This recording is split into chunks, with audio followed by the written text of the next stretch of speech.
Conocemos los agentes económicos. Conocemos a las familias, conocemos a las empresas y conocemos al sector público. Los dos primeros, familias y empresas, forman los agentes económicos privados. ¿Cómo funcionan cada uno de ellos? ¿Qué hacen las familias? Pues las familias consumen, compran bienes y servicios y suministran factores de producción a las empresas. ¿Qué factores de producción le suministran? Los que ya conocemos: tierra, capital y trabajo. ¿Qué hacen las empresas? Pues las empresas lo que hacen es producir bienes y servicios y los venden a cambio de un precio. Tenemos dos flujos. Un flujo que vamos a llamar flujo monetario, que es allá por donde va el dinero. ¿Qué hacen las empresas? Las empresas pagan los factores de producción que les ofrecen las familias. ¿En forma de qué? En forma de alquileres, en forma de salarios, en formas de interés, en función del factor de producción que estemos remunerando. Si se remunera el factor trabajo, ya sabéis, se le llama salario. Si se remunera el factor tierra, alquiler. Y si se remunera el factor capital, interés. Además, las familias, con ese dinero que han ganado gracias a suministrar factores de producción a las empresas, pagan un precio a cambio de los bienes y servicios a las empresas. A esto lo llamamos flujo monetario. En dirección contraria va el flujo real. ¿Cuál es el flujo real? El flujo de bienes y servicios y el flujo de los factores de producción. Los bienes y servicios van de las empresas a las familias y las familias suministran de factores de producción a las empresas. Aquí distinguimos, por tanto, el flujo real y el flujo monetario. A este conjunto, ¿cómo lo llamamos? Flujo circular de la renta. Y en este flujo circular de la renta distinguimos dos mercados. Aquí abajo podemos ver el mercado de bienes y servicios. ¿Por qué? Porque en él se intercambian bienes y servicios a cambio de dinero. A cambio de un precio, en este caso. El de arriba, ¿cómo lo llamamos? Mercado de factores productivos. ¿Por qué? Porque en él se intercambian factores productivos a cambio de una remuneración, de una renta. Y en todo este flujo circular de la renta nos falta un agente económico, que es el sector público. ¿Y qué hace el sector público? Pues por un lado el sector público consume. En un momento dado el sector público puede decidir: oye, necesitamos mascarillas para la población y yo, Comunidad de Madrid, compro mascarillas a una empresa para darlas gratuitamente a todo aquel ciudadano que tenga una tarjeta sanitaria y que vaya a la farmacia.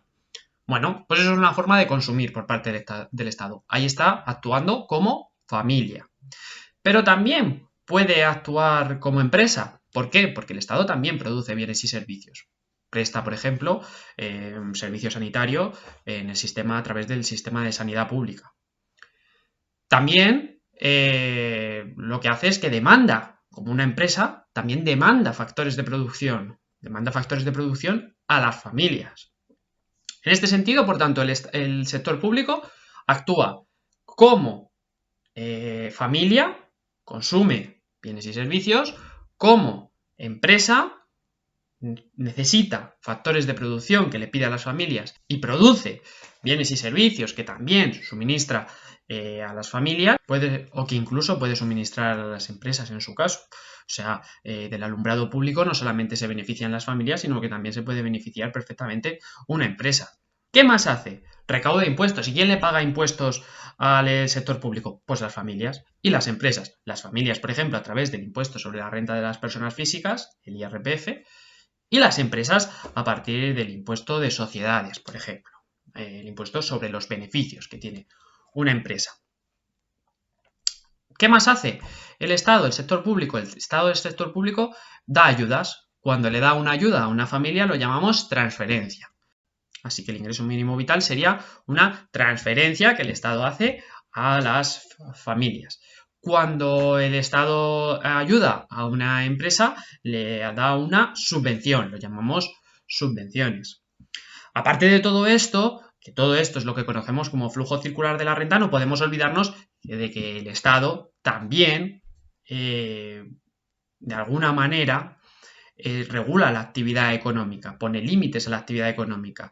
Al ocio nocturno no solamente le pone límites en un contexto de pandemia, también le pone límites, por ejemplo, en un contexto de, oye, por encima de las 3 en la calle Huertas de Madrid no abras porque hay vecinos que viven ahí, quieren descansar. Entonces, le pone límites a las actividades económicas en pro del bien general. Así que bueno, este es el flujo circular de la renta. Ya hemos visto el primer flujo circular en el que solo se ven afectados los agentes económicos privados, donde recordemos, distinguíamos el mercado de bienes y servicios y el mercado de factores de producción. Y por otro lado, hemos visto ese flujo circular de la renta, cómo se transforma cuando entra en juego el Estado. Y hemos visto que el Estado pues actúa tanto como unidad económica de consumo como unidad económica de producción, tanto como familia como empresa, y además hace más cosas. Recauda impuestos y ofrece ayudas a esas familias y a esas empresas.